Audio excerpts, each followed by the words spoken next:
Ladies and gentlemen, even before we go straight into the critical details of this particular video here, if you are new on this channel, I want you to take a second or two and subscribe, because I want to give you the exclusive analysis of Raila Odinga's secret political game plan, Raila Odinga's secret political mission ahead of the 2027 general elections and the African Union Commission chairmanship position.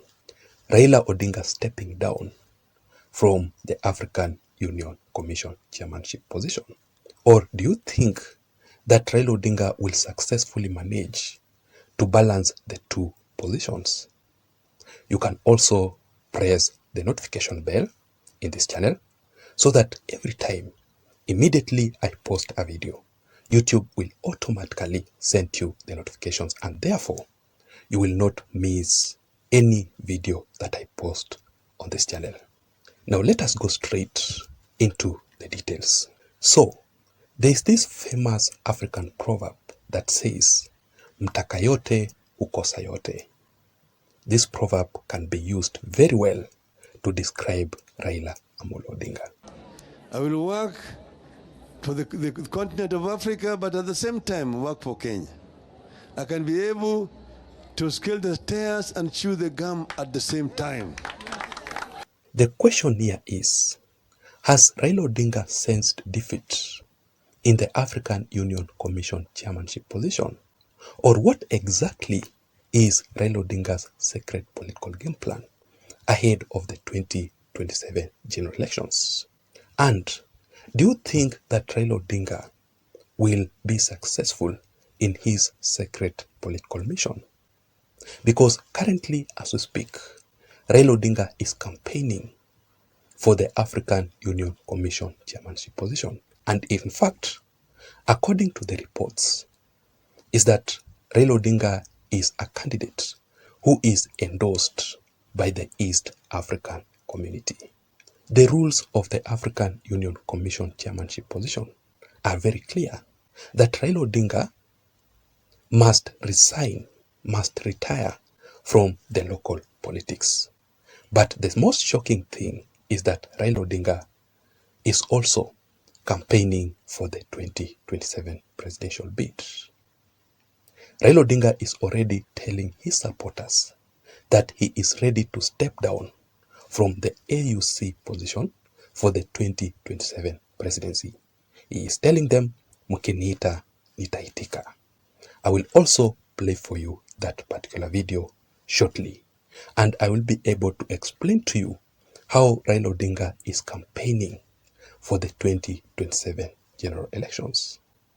But the CS for Public Service, Performance and Delivery Management, Moses Kuria, has also talked about this issue of Raila Odinga being in the ballot in the 2027 general elections to compete against President William Samoei Arap Ruto.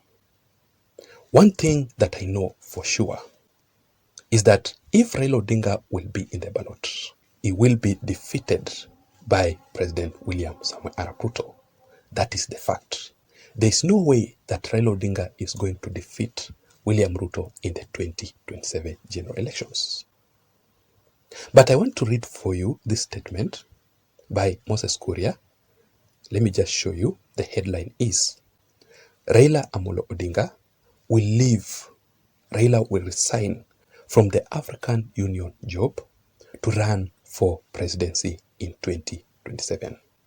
He says that Baba is feeling the time, so for him to get something productive is good instead of wasting a good brain. He was not born, Raila was not born to be the chairman of the African Union Commission. Raila was born to be a politician in the national politics.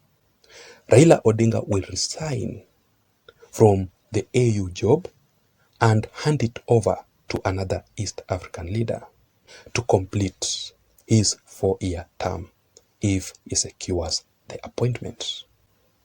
People who have got no bearing of history think that Baba is going anywhere. Baba is coming back. He will do 2 years. I want you to listen to Raila Odinga's speech, promising his supporters to be in the ballot in the 2027 general elections. Then we proceed.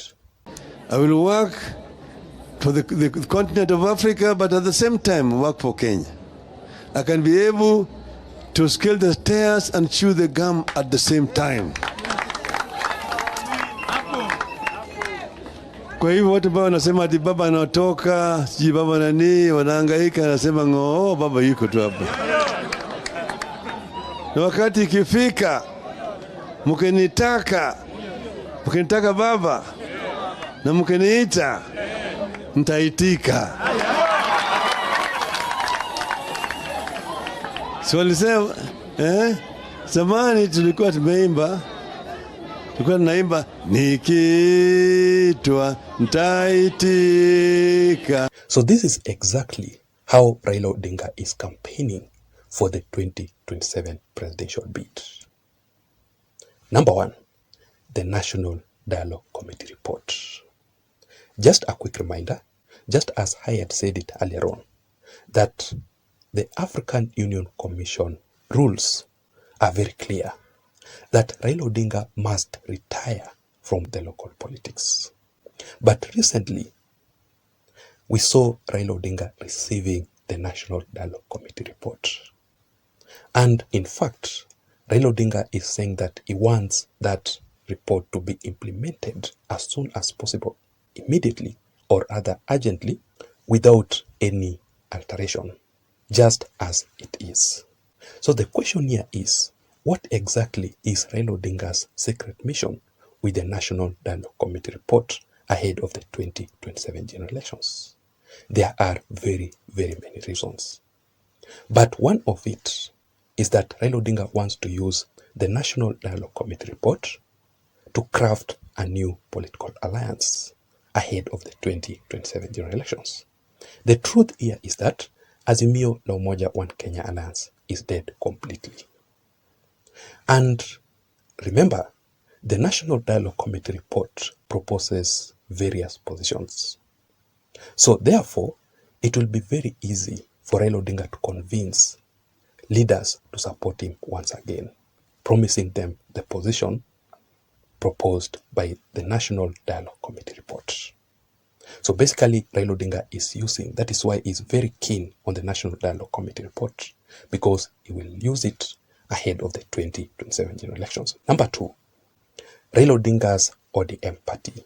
Raila Odinga is still conducting rallies across the country to strengthen, to popularize his Orange Democratic Movement party ahead of the 2027 general elections through the ODM party mass membership registration exercise. Why do you think Raila Odinga is doing this? Of course, Raila will use the ODM party in the 2027 presidential bid. And finally, the unity of the opposition. If you have taken your time to observe Raila Odinga's recent politics very keenly, you will agree with me that Raila Odinga does not want the opposition to split. Raila Odinga wants the opposition leader to still remain united. Raila Odinga needs the leaders of the opposition like Kalonzo Musyoka, Eugene Wamalwa, Wajakoya, Oparanya, Joho, and the rest by his side.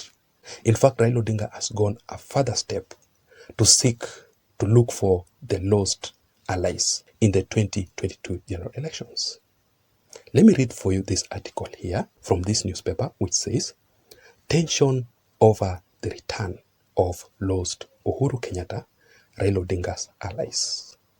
And you can see the photos there, the return of Charity Ngilu, the return of Ali Hassan Joho, the return of Gideon Moi, the return of Junet Mohammed.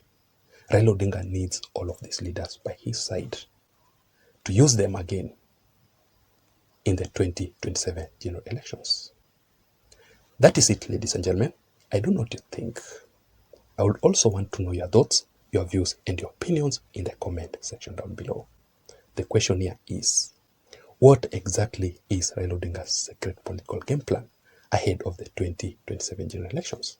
Do you think that Raila Odinga will be in the 2027 general elections, even if he will secure the position of the AUC?